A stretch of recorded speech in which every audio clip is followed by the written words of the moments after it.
Okay, so today we're going to dive into a story that has everyone talking and involves some pretty serious allegations against JayZ. It's definitely a big one, and we're going to look at some excerpts from Pasted Teeks to get a better idea of what's actually happening. However, what's really fueling the fire here is that Carmen Bryant, who is claiming to have had this long-term affair with JayZ, is also publicly speaking out against him. Let's start by going over the facts. Yeah, sure, so JayZ and Sean D. Combs are being accused of raping a 13-year-old girl. Wow, yeah, and this allegedly happened following the MTV Video Music Awards back in 2000. That's hey stuff for sure. And like you mentioned, Carmen Bryant, who says she was involved with JayZ for 9 years, is really using this as a platform to kind of, I guess you could say, criticize him. Yeah, absolutely. So she's been very vocal and hasn't held back in sharing her thoughts about JayZ. Got it, so we have these accusations and that we have this added layer of Carmen Bryant's involvement, but what is JayZ saying about all this? Well, he's denying everything outright, and he's actually framing these allegations as a blackmail attempt. Oh wow, yeah, and he's even gone so far as to request that the accuser's identity be revealed or the case be completely dismissed. Okay, so he's requesting the accuser's identity be made public. That's a pretty bold move, legally speaking. I mean, have we seen this before in similar situations? It definitely happens.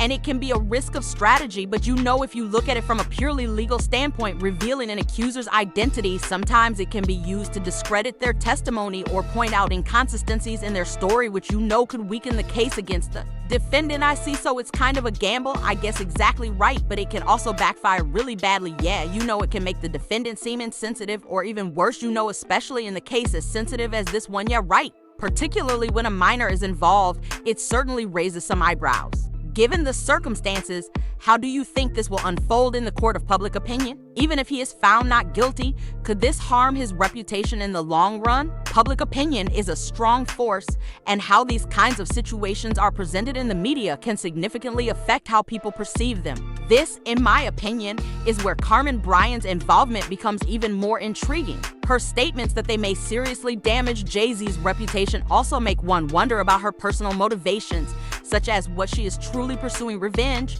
justice, or something else entirely. It's difficult to say because her past with JayZ gives everything a whole new perspective. There is a lot to consider, but it's crucial to keep in mind that these are only accusations at this time and that everyone involved deserves a fair trial.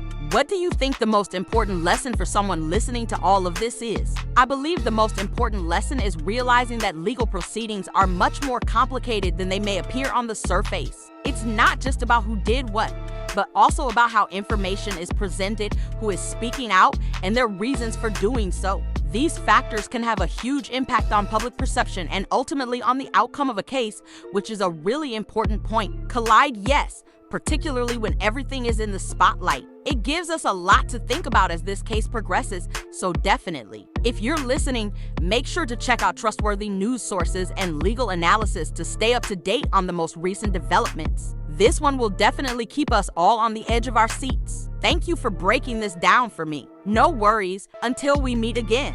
Goodbye.